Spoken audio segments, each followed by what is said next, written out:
If you keep ending up in relationships where you're giving everything and getting very little back, where you're always waiting to feel secure, always wondering if you're too much or not enough, this video will explain exactly why.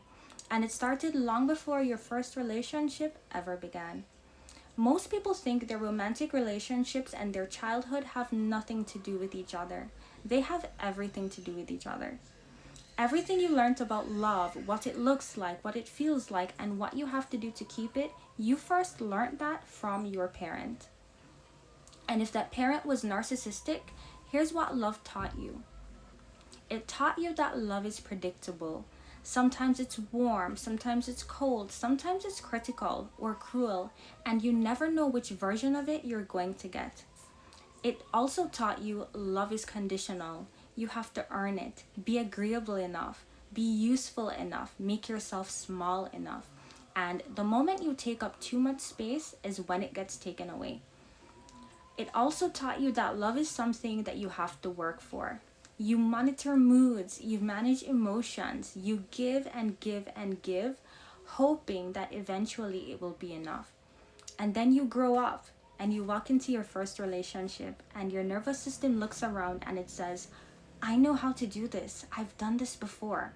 And it gravitates towards it already knows. Here's what that actually looks like in your relationships. You attract emotionally unavailable partners, not because you're broken, but because emotional unavailability feels familiar. The push and pull, the hot and cold, the moments of warmth followed by withdrawal, your nervous system doesn't register that as a red flag. It registers it as home. You overgive and you underreceive. You learned that love was earned through what you did, but not who you were. So you overfunction, you show up, you support, you fix, you accommodate, and when the same doesn't come back, you try even harder instead of just leaving. You struggle to express your needs because in your house, having needs was dangerous. They were too much, so you learned to shrink them down to nothing. And now you're in relationships where your needs go unmet. Not because your partner does not care, but because you never learned how to ask. You people please. You say yes when you mean no. You avoid conflict at all costs. You apologize for things that aren't your fault just to keep the peace, because keeping the peace was how you stayed safe growing up. And you freeze when there's conflict, because conflict in your childhood home escalated. It turned into punishment or silence or manipulation. So now when tension appears, your nervous system shuts down completely. You go blank. You can't find your words. I've lived every single one of these patterns.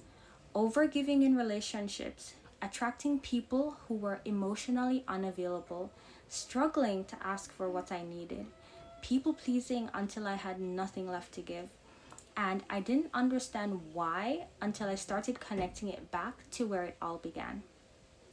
If you're someone who says yes when you mean no, who struggles to speak up because you don't want to disappoint anyone, who overthinks every interaction and ends up blaming yourself when something goes wrong, I made something just for you. It's called the People Pleaser's Emotional Reset Guide, and it walks you through how to slow down, recognize what you're actually feeling, and come back to yourself instead of abandoning yourself the way that you've been taught to. It's completely free and the link is in the description. So, how do you actually start to break the cycle? How do you start building relationships that feel safe instead of just familiar? First, awareness. You have to see the pattern before you can change it. Start noticing who you're attracted to and why. Does the relationship feel exciting in a way that also feels slightly anxious? That anxious feeling, that anxious excitement, that's the pattern. Secondly, learn to tolerate the unfamiliar. Healthy love can feel boring at first when you grew up with chaos. Consistency can feel suspicious. If someone is reliably kind and available, your nervous system might actually reject that because it doesn't match what love is supposed to feel like. Recognizing that reaction and staying with this kind, reliable person anyway is part of the work. Third, Start asking for what you need. One ask, one need. Start small and notice what happens when a safe person responds with care instead of punishment. That experience of being heard without consequences is how you start to rewire. Fourth, get support. This pattern was wired into you long before you had any say in the matter, and you don't have to figure it out alone. If you've ever been in a conversation where someone says something that hits you and you just go completely blank and you can't think, you can't speak, you can't defend yourself, that's called the freeze response. And it's one of the most painful parts of recovering from this kind of upbringing.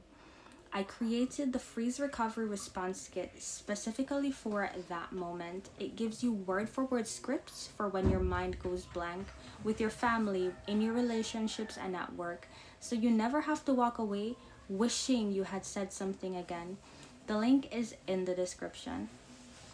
Subscribe for weekly videos on healing from toxic relationships and narcissistic abuse.